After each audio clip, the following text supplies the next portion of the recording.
شاہ صاحب ایک چھوٹا مختصر سا سوال اس کا مجھے فوراً سے جواب دیجیے گا کہ ایک بچی نے سوال کیا کہ میں قرآن مجید فرقان حمید جو ہے وہ اپنے لیے پڑھ کے جمع کرتی ہوں، یعنی اپنے اصالِ ثواب کے لیے، تو کیا ایسا کرنا چاہیے؟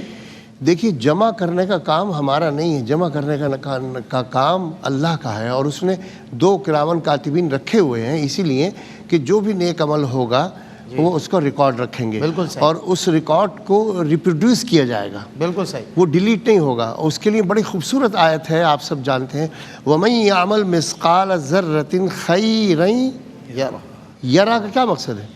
تمہارے سامنے لے آیا جائے گا، جی، تمہیں دکھایا جائے گا کروڑوں سال کے بعد، اللہ کروڑوں سال کے بعد، کروڑوں تو میں کہہ رہا ہوں لیکن پتہ نہیں کتنے سال کے بعد حشر کب ہوگا، جی پھر اٹھے گئے، پھر تو وہ تمہارے سامنے لے آیا جائے گا۔ جی، تو آپ نیت کریں یا نہ کریں وہ آپ کے اعمال میں جمع ہو رہا ہے، لیکن بہتر یہ ہے کہ آپ کوئی بھی اپنے لیے نیک عمل کریں، اس میں تمام مسلمین، مومنین، مومنات اور اکابر، انبیاء، صحابہ، اہل بیت، اولیاء اللہ سب کو شامل کریں، کیونکہ ثواب کے مالک ہم نہیں ہیں، ثواب کا مالک اللہ ہے، دینے والے ہم نہیں ہیں، دینے والا اللہ ہے، ہمارے یہ حکم صرف دعا کا ہے۔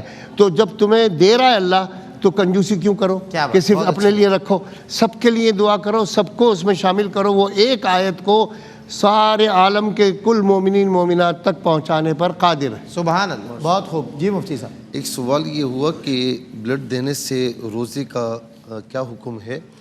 بلڈ دینے سے روزہ نہیں ٹوٹتا کیونکہ بلڈ نکلتا ہے نا، اندر تو نہیں جا رہا۔ صحیح، علماء اس لیے منع فرماتے ہیں کہ کہیں کمزوری اور نقاہت نہ ہو جائے، تو اس لیے کہتے ہیں کہ اس حال میں نہ دیں، لیکن دینے سے روزہ فاسد نہیں ہوتا۔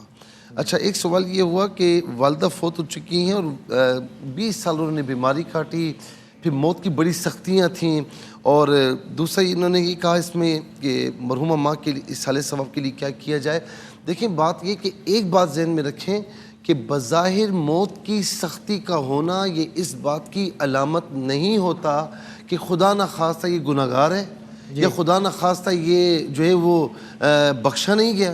دیکھیے، مسلمان ہے نا، چاہے گناہ گار کیوں نہ ہو، جو بھی مر جائے اسے مرحوم یا مرحومہ کہا جاتا ہے نا، اس کا مطلب ہے رحم کیا گیا۔ اب ظن غالب ہے کہ رحم کیا جائے، بس شرط ہے کہ کوئی علل اعلان کرتے ہوئے نہ مرے، ٹھیک ہے نا۔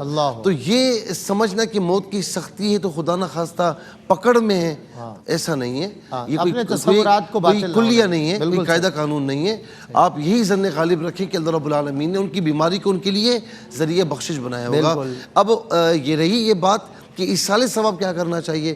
جو بھی آپ نیک کام کرتے ہیں، نوافل پڑھیں، قرآن کی تلاوت کریں، ذکر اذکار کریں، اللہ تعالیٰ کا نام لیں، یا رسول اللہ علیہ السلام پر درود پاک پڑھیں، کسی کوئی صدقہ وغیرہ دیں، جو بھی نیک کام کریں، کسی کو کھانا کھلائیں، وہ آپ ان کو اصالِ ثواب کر سکتی ہیں۔ اللہ تعالیٰ اس کا ثواب ان کو بھی عطا فرمائے گا، آپ کو بھی عطا فرمائے گا۔